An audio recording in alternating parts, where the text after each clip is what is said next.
चलिए आज हम लोग पढ़ते हैं क्लास 10th का जो हमारा मैथ का सबसे पहला चैप्टर है रियल नंबर, जिसे हम लोग बोलते हैं वास्तविक संख्याएं। तो पहले इसका हम थोड़ा सा इंट्रोडक्शन देखेंगे। तो इंट्रोडक्शन में हम लोग क्लास 9th में पढ़ चुके थे कि संख्याएं कैसी होती हैं, वास्तविक संख्या क्या है। ठीक है, रियल नंबर के बारे में हमने क्लास 9 से पढ़ना स्टार्ट किया था। तो अगर हम सबसे पहले थोड़ा सा रिविज़न करें क्लास 9th का, तो हमारा जो ये आता है इसे हम बोलते हैं क्या, कि अगर हम पूरे इसकी बात करें नंबर सिस्टम की, जो हमारी संख्या पद्धति है, क्लास 9 हमने यहीं से स्टार्ट किया था। तो ये दो तरह के नंबर इसको हम डिवाइड कर सकते हैं। पहला तो क्या होता है रियल नंबर,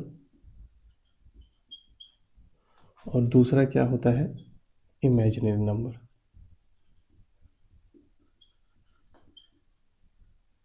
ठीक है, शॉर्ट फॉर्म में लिख दे रहे हैं। अब देखो, रियल नंबर ये होता है कि जो हम वास्तव में पढ़ते हैं, जो हमारे पास सामने मौजूद रहता है, जिसके हम हमेशा इस्तेमाल करते हैं नंबर को। अब इमेजिनरी नंबर क्लास हम 9th 10th में नहीं पढ़ेंगे। क्लास 11th के बाद हमारा रियल नंबर भी रहता है और इमेजिनरी नंबर भी आ जाता है। तो इमेजिनरी नंबर के बारे में हमें पढ़ना नहीं है अभी। तो बेसिकली नंबर सिस्टम को हमने दो भाग में डिवाइड किया, रियल नंबर और इमेजिनरी नंबर। रियल नंबर में देखो हमने कई सारे पढ़ रखे हैं। तो पहला ये तो होता है वास्तविक संख्या, ये होता है क्या काल्पनिक संख्या। इसमें हमारा जो पहला आता है उसे हम लोग क्या बोलते हैं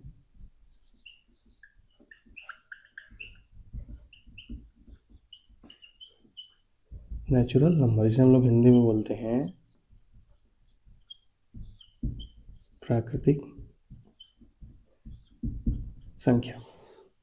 अब देखो, थोड़ा सा अगर हम अपनी पिछली कक्षा में चलें, तो जब हम शुरू से सबसे पहला जब हम स्कूल जाना स्टार्ट ही किए होंगे, तो हमें सर ने पढ़ाने स्टार्ट किया था कि 1 2 3 4 5 6 इस तरह से नंबर बढ़ता हुआ चला जा रहा था। तो इसका मतलब जब हमने स्टार्टिंग की थी पढ़ाई की, जब हमें पहली बार मैथ सिखाया ही गया था, गणित सिखाया ही गया था, तो स्टार्टिंग ही कहाँ से हुई थी, 1 से हुई थी। इसका मतलब वो चीज़ हमारे सामने से है। जो चीज़ हमारे सामने प्राकृतिक रूप में मौजूद है उसे हम लोग क्या बोलते हैं प्राकृतिक संख्या। तो हमने कहाँ से पढ़ना स्टार्ट किया, शुरू से ही 1 2 3 4 ऐसे ऐसे अनंत तक नंबर चलते चले जाएंगे। अब ऐसा तो है नहीं आप नर्सरी या फर्स्ट में थे तो आपको 0 सिखा दिया गया था, नहीं। हमें बेसिकली सिखाया ही कहाँ से गया था, वो यानी 1 TW 2 इस तरह से नंबर बढ़ता हुआ चला जा रहा था। ठीक है, दूसरा ऐसे ही हमारा रहेगा कि अगर हम देखें, ये तो हो गया कि जब हम पढ़ना स्टार्ट किए थे, पर धीरे धीरे जैसे हमारा सेकंड थर्ड क्लास आया तो हम एक चीज़ से और इंट्रोड्यूस हुए। अभी मैं उसके बारे में बता रहा हूँ। पहले उसको हम लोग बोलते हैं होल नंबर, जिसे हम लोग हिंदी में बोलते हैं पूर्ण संख्या। अब देखो, पूर्ण संख्या का मतलब जिसको लेने पर संख्याएं पूरा क्या हो जाए, पूर्ण रूप से हो जाए। ठीक है, कोई बचे ना। तो इसी प्राकृतिक संख्या को जो हम 0 से लिखना स्टार्ट कर देते हैं, तो वही क्या हो जाता है पूर्ण संख्या। इसको ऐसे समझो, जैसे मान लो दो दोस्त थे, यहाँ एग्जांपल मैं ले रहा हूँ। जैसे एक मान लो कौन था, रवि थे, और एक कौन था, आलोक थे। अब रवि ने बोला मेरे पास 2 पेन है कि नहीं, पर आलोक बोलता है मेरे पास कोई भी पेन नहीं है। अब ये तो हम दर्शा लेंगे, किसी के पास 2 पेन हो, 4 पेन हो, 10 पेन हो, 15 पेन हो, आराम से हम दिखा सकते हैं। पर अगर ये कोई बोल दे मेरे पास एक भी पेन नहीं है, तो इसी को दिखाने के लिए, किस चीज़ को गणित में लिखने के लिए कि जिसके पास कुछ भी नहीं है, उसके लिए किसको इंट्रोड्यूस किया गया 0 को। तो यहाँ 0 ये दिखाता है कि इनके पास पेन एक भी नहीं है। ठीक है, और सबसे अच्छी बात क्या है, 0 का इन्वेंशन ही हमारे कहाँ से हुआ था, भारत में, आर्यभट्ट जी ने किया था। अब जो देखो तीसरा रहेगा हमारा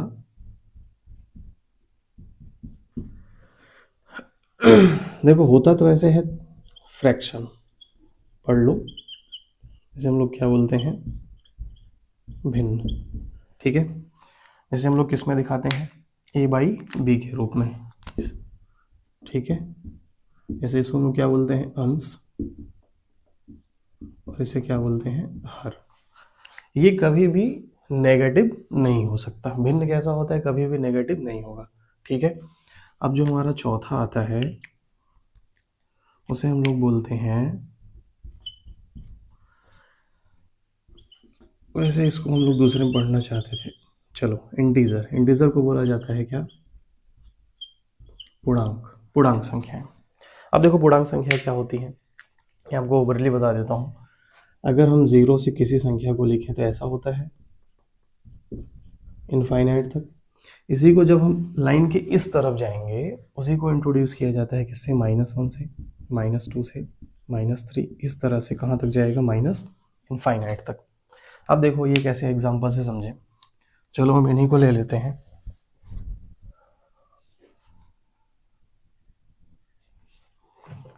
इसमें एक लोग और आ जा रहे हैं कि रवि, आलोक, एक कोई कौन आ जा रहा है? रोहित। ठीक है, एग्जाम्पल से समझते हैं कि इंटीजर को कैसे हम लिखना स्टार्ट किए थे। अब देखो बात ऐसी हुई कि रवि ने बोला कि मेरे पास 50 रुपए हैं। ठीक है। आलोक ने बोला मेरे पास 100 रुपए हैं। पर विनय बोलता है कि मैंने तो 200 रुपए, या फिर थोड़ा सा अमाउंट कम लेते हैं, या मैंने बोल दिया कि ये बोलता है मैंने तो 20 रुपए किसी से कैसा लेके रखा है? उधार लेके रखा है। ठीक है। मतलब 3 लोग थे, एक दोस्त ने बोला मेरे पास 50 रुपए हैं, दूसरे ने बोला मेरे पास 100 रुपए हैं, तीसरा आके ये बोलता है कि मेरे पास रुपए तो नहीं है, पर ये रुपए तो है, पर मैंने किससे लेके रखा है? दूसरे से लेके रखा है। उसी को हम लोग क्या बोलते हैं? उधार, बैरो किया हुआ है। अब ये जो उधार मैथ में अगर इसे हमें दिखाना हो तो हम इसे ऐसा लिखेंगे नहीं, उधार 20 रुपए। तो जो चीजें किसी के पास बैरो की हुई है उसके पास नहीं, किसी को लौटाना पड़ेगा, उसे हम दिखाते हैं किससे? नेगेटिव से। नेगेटिव का मतलब ये आपके पास तो है पर किस में है? आपके नेगेटिव में है। तो इस तरह से हम नेगेटिव को भी दिखा सकते हैं और पॉजिटिव को दिखा सकते हैं। ठीक है। अब देखो हमारे पास जो अगला आता है वो आता है क्या?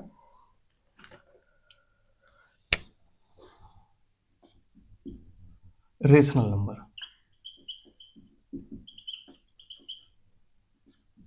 जैसे हम लोग बोलते हैं क्या?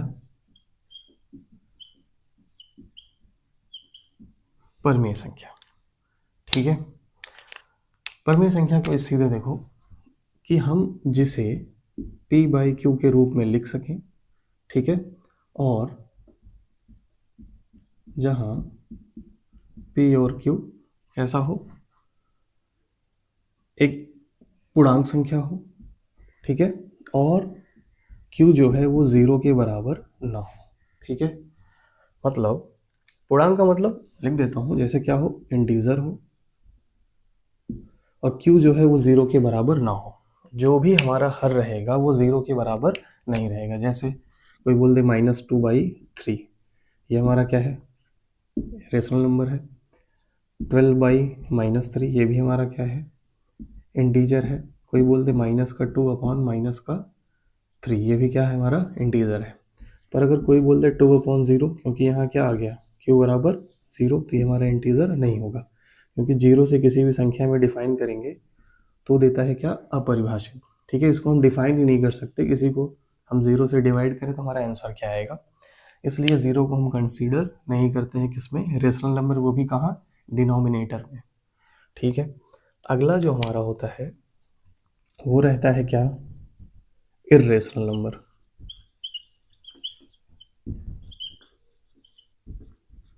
मतलब अपरिमेय संख्या। अपरिमेय संख्या जस्ट इसी का, जिसे हम p/q के रूप में ना लिख सकें। मतलब हम डिनोट ही ना कर पाए किसको? p/q के रूप में जिसे हम ना लिख सकें। ठीक है। जैसे अगर मान लो अभी आपको कोई बोल देता है √25/3, ये मान लो आपके पास संख्या है। अब आपको ये पता है कि √25 को अगर हम अंडर रूट से बाहर निकालें तो ये क्या दे देता है? 5। ठीक है। क्योंकि ये 5 × 5 होता है, तो यहाँ पे एक अंडर रूट लगेगा और √3 लगेगा। तो तो ये तो कट के क्या आ जाएगा, केवल 5 बचेगा आपके पास। पर ये जो संख्या है ये आपके पास किस में आ जा रही है, अंडर रूट में। यहाँ पे अंडर रूट हट नहीं पा रहा है, तो जहाँ पे भी अंडर रूट आ जाएगा वो संख्या अपने आप में क्या हो जाएगी, अपरिमेय संख्या। ठीक है, ठीक है, बेसिक में हमें बस इतना ही पढ़ना रहता है। अब हम सीधे सीधे अपने चैप्टर पे चलते हैं कि वास्तविक संख्याएं क्या होती हैं। तो चलिए हम अपने चैप्टर को आगे बढ़ाते हैं। अभी हमने इंट्रोडक्शन देख लिया, उसके बाद हम पढ़ते हैं यूक्लिड डिवीजन थ्योरम। ये हमारा पहला प्रमेय है। इसको पढ़ने से पहले थोड़ा सा हम एक चीज़ ये देखें कि हमने पहले इसको पढ़ रखा है, फिर से रिवीजन कर लेते हैं। जैसे एक एग्जांपल लें हम कि हमें 23 को डिवाइड करना है 2 से। ठीक है, 23 को डिवाइड करना है किससे, 2 से। तो देख, 2 एक कम 2, 2 एक कम 2। ठीक है, ऐसे ही दूसरा एग्जांपल लें, अगर हम 5 से डिवाइड करें 24 को तो 5 चौक 20, शेषफल कितना बचा, 4। एक एग्जांपल मान लो और ले लेते हैं हम कि अगर हम 3 से भाग देना है 19 में, तो ये 3 छक 18, एक हमारा क्या आया, शेषफल आया। अगर हम थोड़ा सा ध्यान दें, ये देखो 11 ही है। ठीक है, इसको क्या बोला जाता है, भाजक, जिससे भाग दिया जाता है। और ये हमारा क्या रहता है, भाज्य। और जो भाग देने पे निकल के आता है उसे हम लोग क्या बोलते हैं, भाग फल। और इसे क्या बोला जाता है, शेषफल। ठीक है, अब देखो इसी से मैं एक चीज़ बना रहा हूँ। अगर मैं इस चीज़ को लिखना चाहूँ तो 23 इज इक्वल टू, ये बराबर होगा किसके, भाजक गुणे भागफल, मतलब 2 गुणे 11, और प्लस में किसको लिखेंगे हम, शेषफल को। देखो 23 कब आएगा, 11 दूनी 22, 22 एक 23, है कि नहीं। अगर एक चीज़ हम ये देखें कि अगर हम भाज्य को दिखाएं किससे, स्मॉल ए से, इसको दिखाएं कैपिटल बी से, और इसको दिखाएं आर से, और इसको दिखाएं किससे, क्यू से, तो हम इसको लिख सकते हैं कि 23 को हमने किससे दिखाया है, ए से, और 2 को किससे दिखाया हमने, बी से, और इसको क्यू से, और शेषफल को आर से। ये जो चीज़ निकल के आती है, ठीक है, क्या आया है, अगर मैं हिंदी में लिखूं तो ये चीज़ ये निकल के आई है कि भाज्य बराबर भाजक गुणे भागफल प्लस में शेषफल। ठीक है, ऐसे देखो इन चीज़ों पे भी लागू हो सकता है कि नहीं। जैसे अगर हम 24 को लिखें तो ये किसके बराबर होगा, 5 गुणे में 4 प्लस में 4। देखो 5 चौक 20, 20 4 24। इसको भी लिख सकते हैं हम। 19 को कैसे लिख सकते हैं हम, 3 गुणे 6 प्लस में 1, 6 3 18, 18 1 19। अब बेसिकली इसी को गणित में नाम दे दिया गया, जो ये a is equal to b into q plus r लिखा है, ये बराबर b गुणे में q प्लस में r। इसी को क्या बोला जाता है, यूक्लिड विभाजन प्रमेय का। ये सब जो चीज़ आपने पहले पढ़ रखा है, उसी को नया नाम ने क्या दिया गया, यूक्लिड विभाजन प्रमेय का। अब देखो कि सबसे पहले अगर हम लिखना चाहें तो लिख सकते हैं a is equal to b into q plus में r। अब देखो इसमें 2 कंडीशन बनती है, बता देता हूँ आपको क्या कंडीशन बनती है, कि जो भी r की वैल्यू होगी, r मतलब शेषफल। जैसे मैं एक एग्जांपल यहाँ पे ले लूँ कि अगर मैं 9 को डिवाइड करूँ 3 से, तो 3 3 जा 9, तो क्या हो जाएगा, 0। इसका मतलब जो भी शेषफल आएगा वो क्या कभी भाजक से बड़ा होगा, नहीं होगा। इसका मतलब r जो है वो हमेशा छोटा रहेगा किससे, b से। ठीक है, पहली कंडीशन समझ में आई कि नहीं। देखो यहाँ पे 4 आया था, ये 5 से छोटा था, यहाँ पे 1 आया था, ये 2 से छोटा था। यहाँ पे क्या आया था 1, ये 3 से क्या था, छोटा था। इसका मतलब शेषफल का मान हमेशा छोटा रहेगा किससे, उसके भाजक से। दूसरी चीज है, ये जो शेषफल आ रहा है ये तो कभी 0 हो जा रहा है, कभी 4 हो जा रहा है, कभी 1 हो जा रहा है, कभी 1 हो जा रहा है। तो इससे ये समझ में आया कि r का मान 0 भी हो सकता है कि नहीं। r का मान 0 भी हो सकता है और 0 से बड़ा भी हो सकता है, पर b से क्या रहेगा, छोटा। दो कंडीशन समझ में आई कि नहीं। r की वैल्यू हमेशा b से छोटी रहेगी, और r या तो 0 के बराबर भी हो सकता है या फिर 0 से बड़ा भी हो सकता है। तो अगर इन दोनों को आपस में हम मिलाएं तो कैसे लिख सकते हैं कि r छोटा रहेगा किससे, b से, और 0 से क्या रहेगा, बराबर या 0 से बड़ा। इसी को क्या बोला जाता है कि इस कंडीशन पे ये चीज़ लागू होनी चाहिए। ठीक है, तो आपको कैसे समझाया, जो भी शेषफल रहेगा वो 0 से या तो बराबर या 0 से बड़ा, परंतु लेकिन वो b से क्या रहेगा, छोटा। अब चलो इसको थोड़ा सा हम डेफिनेशन देख लेते हैं। का थ्योरम देखें तो ये लिखा रहता है इसमें कि कोई भी दो धनात्मक पूर्णांक अगर हमारे पास है, ठीक है, कोई भी क्या है, धनात्मक पूर्णांक a और b, जो कि a की वैल्यू क्या रहेगी, हमेशा b से बड़ी रहेगी। ठीक है, उसका अद्वितीय पूर्णांक q और r शेषफल हो, तो इस समीकरण को संतुलित करते हैं। कौन से समीकरण को, जो आता है a is equal to b into q plus में r। इस समीकरण को क्या करेंगे, हमेशा संतुलित। हमने अभी भाग दे के देखा भी था, ये दोनों एक दूसरे के बराबर होते ही हैं। जहाँ पे अभी हमने लिख रखा है कि जो r की वैल्यू होगी वो हमेशा b से क्या होगी, छोटी, और 0 के बराबर भी हो सकती है और 0 से बड़ी हो सकती है। ठीक है, ये बराबर है। ठीक है, अब यहाँ पे देखो, आप जानते ही हो कि a को क्या बोलते हैं हम लोग, भाज्य, और b को क्या बोलते हैं हम लोग, भाजक, और q को भागफल, और r को भागफल। ठीक है, तो ये हमारा क्या हो गया, यूक्लिड विभाजन प्रमेय का। चलो हम एग्जाम्पल से अब स्टार्ट करते हैं। चलिए हम एग्जाम्पल नंबर फर्स्ट देखते हैं। एग्जाम्पल नंबर फर्स्ट ये है, थोड़ा ध्यान से समझो, ये अच्छा क्वेश्चन है कि कोई भी संख्या हो, अगर उसके हम 4 टू दी पावर n की, मतलब n की घात 4 की पावर, मतलब 4 की घात कितनी है, n है।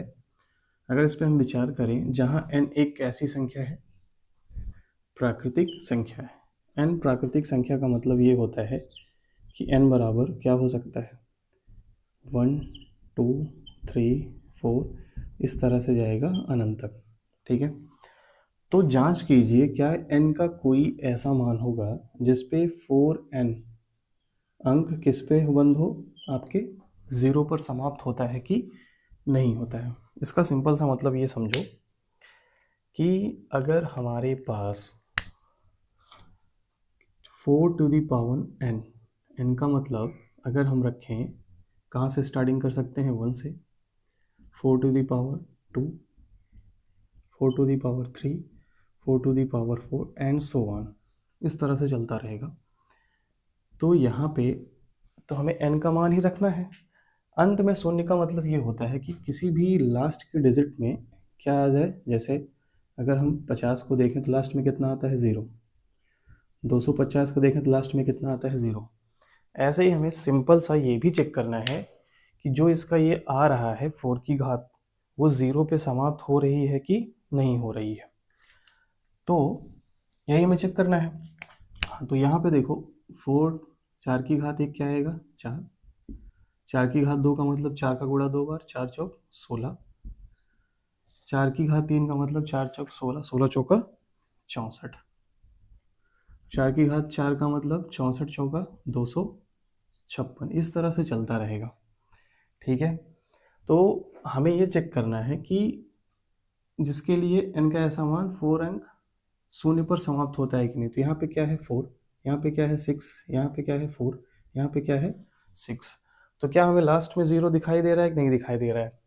ऐसे ही तो हम प्राकृतिक संख्या में 1 2 3 4 5 6 इस तरह से नंबर रख सकते हैं कि नहीं? अगर हम 4 की घात 5 को भी रखें तो ये आता है क्या 1024, मतलब यहाँ पे भी क्या आ गया 4। तो क्या आपको कोई भी संख्या लास्ट में 0 दिखाई दे रही है कि नहीं दिखाई दे रही? नहीं दिखाई दे रही है। तो एक बात ये देखें कि अगर किसी भी संख्या के 0 आ रहा है, लास्ट में अगर 0 आ रहा है तो 0 कैसे आएगा? जैसे हम एग्जांपल लें, जैसे हमने लिया 20, अगर इसको हम डिवाइड करें मतलब गुणनखंड निकालें, 2 दूनी 4, 4 पचे 20। अगर ऐसे ही हम मान लो कोई चीज़ लेते हैं क्या 30, इसको डिवाइड करेंगे तो 6 29, 2 3 6, 6 5 30, ऐसे ही आएगा। अब देखो ये देख रहे हो कि जिसमें भी 0 आ रहा है, चलो एक एग्जांपल और ले लें, पहले हम 10 ही ले लेते हैं, 2 पचे 10। एक एग्जांपल और ले लो आप 50, 10 पचे 50 होता है 10, 2 पचे 10, 10 पचे 50। ठीक है, हम ये देख रहे हैं कि 0 आने के लिए कि एक तो 2 होना चाहिए, दूसरा क्या होना चाहिए 5। एक तो 2, एक तो 5, एक तो 2 एक और एक 5, एक तो 2 एक और 5। मतलब अगर किसी के भी गुणनखंड में मिनिमम 1 2 आए और मिनिमम एक कितना है 5, मैक्सिमम कितना भी हो 0 बढ़ता चला जाएगा। अगर 2 बार 2 आएगा, 2 बार 5 आएगा तो क्या हो जाएगा? फिर 2 0 हो जाएगा। ठीक है, ये सब जानते रहो। 0 है तो इसका मतलब यहाँ पे एक बार तो 2 आया होगा और एक बार कौन आया होगा 5, तभी इन दोनों के मल्टीप्लाई से तभी 0 आ सकता है शून्य पे, तभी उसकी अंक क्या हो सकता है? समाप्त हो सकता है। ये चीज़ 4 के नहीं होती है, चाहो आप कितनी भी पावर लिखते जाओ तो ये समाप्त नहीं होगी। तो इससे हम एक चीज़ ये बोल सकते हैं कि कोई भी संख्या हो, कोई भी नंबर हो, अगर उसके गुणनखंड में 2 और 5 है, जैसे अगर इसको हम लिखना चाहें तो यहाँ पे इसको हम मिटा के लिख सकते हैं क्या कि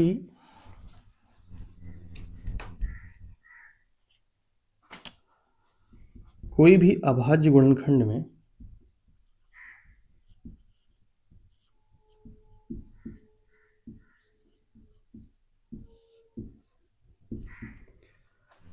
दो और 5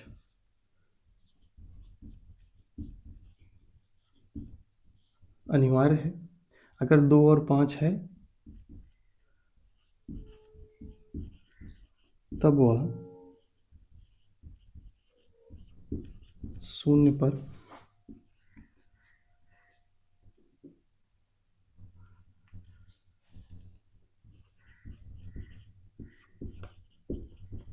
समाप्त होगा, अन्यथा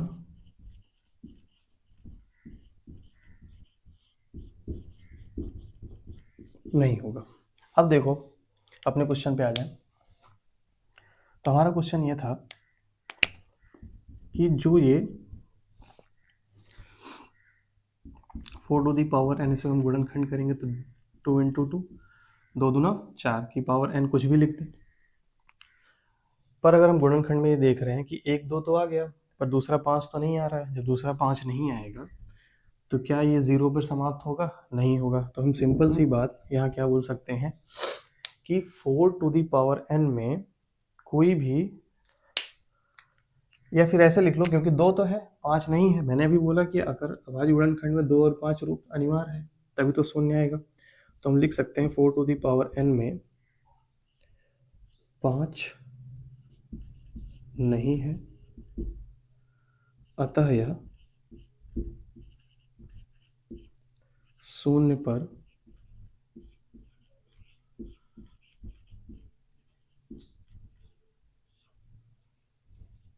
नहीं होगा। ठीक है, चलिए एग्जाम्पल नंबर 2 देखते हैं। चलिए आगे देखते हैं हम। हमारा जो उदाहरण नंबर 2 है उसमें ये बोल रहा है कि कि संख्या 6 और 20 के अभाज्य गुणनखंड विधि से HCF और LCM ज्ञात कीजिए। अच्छा, अभाज्य गुणनफल क्या होता है कि हमारा जैसे 2, 3, 5, 7, 11, 13 इस तरह से चलता जाए, ये हमारा क्या है अभाज्य, मतलब जो खुद से कटे और एक से कटे वही क्या होता है अभाज्य गुणनखंड। अगर बहुत अच्छा सिंपल सा तरीका है, हमें इन दोनों का क्या ज्ञात करना है HCF और LCM। चलो हम पहला दूसरा देखते हैं। तो हमारे पास दो संख्या है, कौन कौन सी? एक तो है हमारे पास 6 और दूसरा कितना है 20, मतलब 6 और 20। हमारे पास यही दो हैं, तो हम पहले अगर 6 का निकालें तो 2 से कटेगा, 2 3 6, 3 1 3, तो हम 6 को क्या लिख सकते हैं 2 इंटू 3, दोनों की पावर कितनी है 1। मैं बता रहा हूँ पावर लिखना क्यों ज़रूरी होता है। ऐसे ही दूसरा हमारे पास क्या है 20, 2 से कटेगा, लास्ट में 0 है, तो अभी तो कोई दिक्कत नहीं होगी, आप आराम से कट कर लेंगे। तो अगर हम 20 को लिखें तो क्या लिख सकते हैं, 2 कितनी बार है 2 बार, 2 की पावर 2 इंटू में 5। अब देखो एक चीज़ समझो कि अगर हमसे बोलता है वो कि आप गुणनखंड विधि द्वारा LCM और HCF निकालिए, तो जब भी गुणनखंड विधि द्वारा निकालना रहेगा क्या HCF, तो हम ये देखेंगे HCF जो हमारा होगा उस अभाज्य गुणनखंड में सबसे जो छोटी घात होगी उसी का गुणनफल आएगा। मतलब हम क्या लेंगे इसमें निम्नतम घात, वो भी कैसी हो उभयनिष्ठ, मतलब दोनों में कॉमन हो। जो भी हमारा गुणनखंड आ रहा है भाज्य गुणनखंड किसमें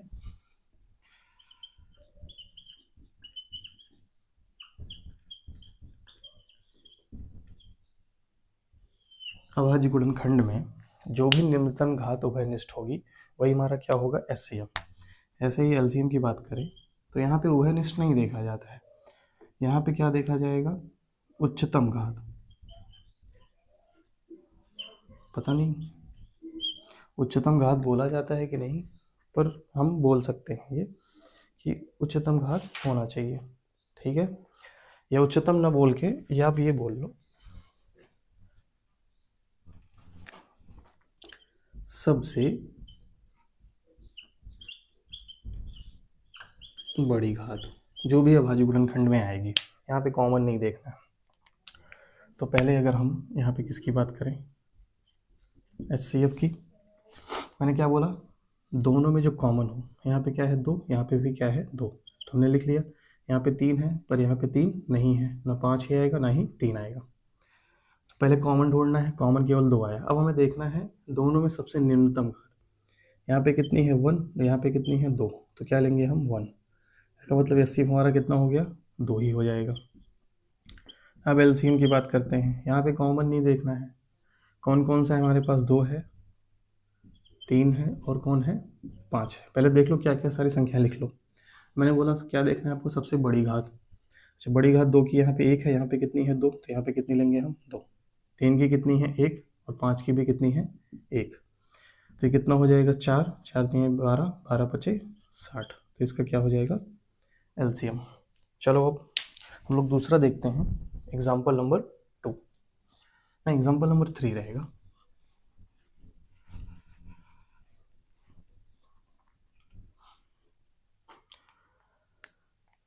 तो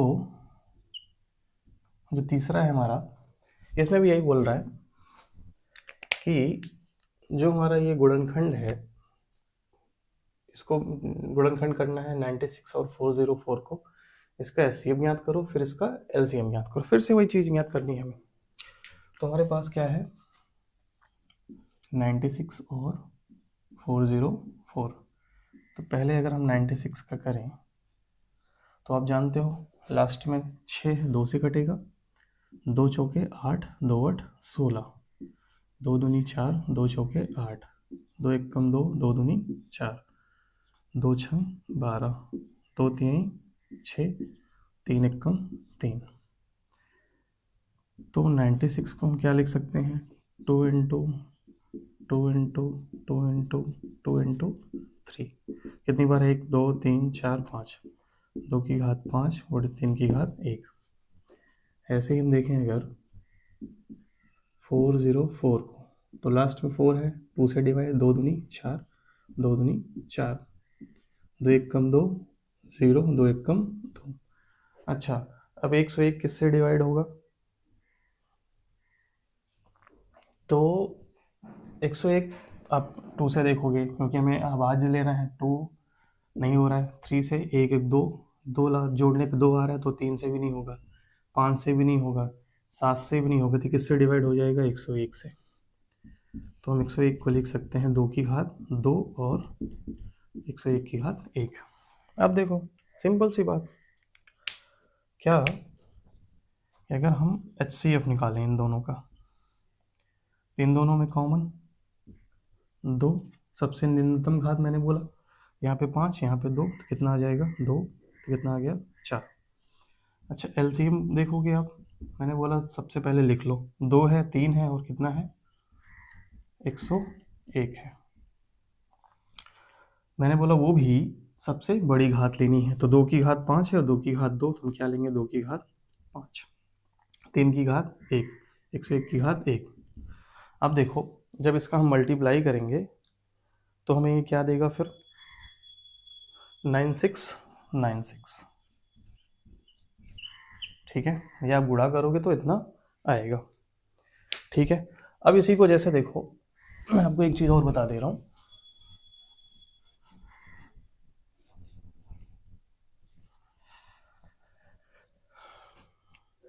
एक फार्मूला होता है कि दो अभाज्य गुणनखंड का मल्टीपल, कोई भी मान लो दो अभाज्य गुणनखंड है, जैसे लिख लें 2 अभाज्य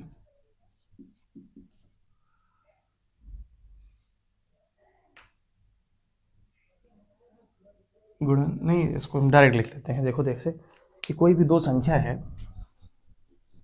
कोई भी दो संख्या है, क्या कि A इंटू बी इनके LCM और इनके HCF के मल्टीपल के क्या होता है, मतलब इन दोनों का आपस में गुणा कर दो और दोनों उनके LCM और HCF गुणा कर दो, तो वो दोनों क्या होते हैं, बराबर होते हैं।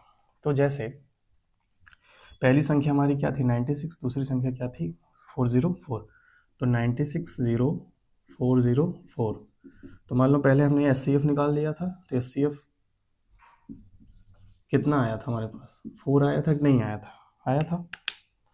अब देखो, अब ये 4 इस साइड आएगा तो किस में आ जाएगा, 96 इंटू 404 अपॉन में क्या आ जाएगा, 4 इज इक्वल टू LCM, तो 4 से डिवाइड करेंगे 101, तो LCM जो हमारा कट के आएगा, इसका जब गुणा करोगे तो ये भी कितना आ जाएगा 96 96, मतलब 96 का गुणा जब आप 101 में करोगे तो भी यही आएगा। इस तरीके से भी इसको हम सॉल्व कर सकते हैं।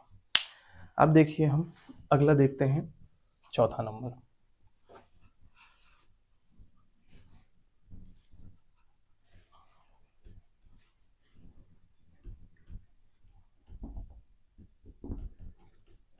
ठीक है, तो एकदम सरल सा है क्वेश्चन। हमारे पास दिया गया है चौथा 6, 72 और 120। आराम से करते हैं, 2 3 जा 6, तो कुछ ज़्यादा ही बड़ा हो गया, तो 6 को क्या लिख सकते हैं 2 इंटू 3।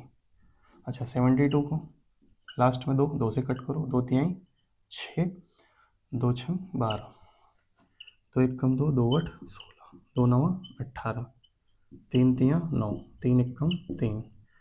तो हम 72 को लिख सकते हैं, 2 की पावर कितनी है ये 3 हो जाएगी, और 3 की पावर कितनी हो जाएगी 2। ऐसे ही देखो 120 को देखें हम, 2 से डिवाइड करेंगे, लास्ट में 0 है, तो 2 छंग 12 60, 2 तिहाई 6, 2 15, 3 से 5 1 6, 3 का 3 पचे 15, 5 1 कम 5, इसका मतलब 120 को हम लिख सकते हैं 2 की पावर 3 और 3 की पावर 1 और 5 की पावर 1। ठीक है, इस तरह से होगा कि नहीं होगा? ठीक है, ये हो जाएगा। तो अगर हम इसको आगे देखें, क्या पहले निकालते हैं हम? HCF निकाल लेते हैं। मैंने क्या बोला? कॉमन ढूंढो। 2 है, 2 है, 2, 2 लिख लो पहले अभी। 3 3 3। यहाँ पे 5 तो है पर इन दोनों में 5 नहीं है। अब हमें ढूंढना है सबसे न्यूनतम घात। तो 2 की सबसे छोटी घात कहाँ पे है? यहाँ पे है, 1 आ गया। 3 की सबसे छोटी घात यहाँ पे है, इसका मतलब HCF हमारा कितना आएगा? 6। अगर हम किसकी बात करें? LCM की। पहले लिखो 2 3 और हमारे पास क्या है? 5 है। सबसे बड़ी घात 1 3 3, 3 ही आ जाएगा सबसे बड़ी घात। 3 पे कितनी घात है? 2, 2 लिख दो। 5 पे कितनी घात है? 1। 2 दूनी 4 दूनी 8, और ये कितना हो गया? 8 और 3 3 9 गुणे 5, 8 9 72 गुणे 5, 5 दूनी 10 और 7 बजे 35, 35 1 36, मतलब कितना आ गया? 360। ये हमारा क्या हुआ? सारा एग्जाम्पल कंप्लीट हो गया। अब इसके बाद हम क्या देखेंगे? अपना एक्सरसाइज।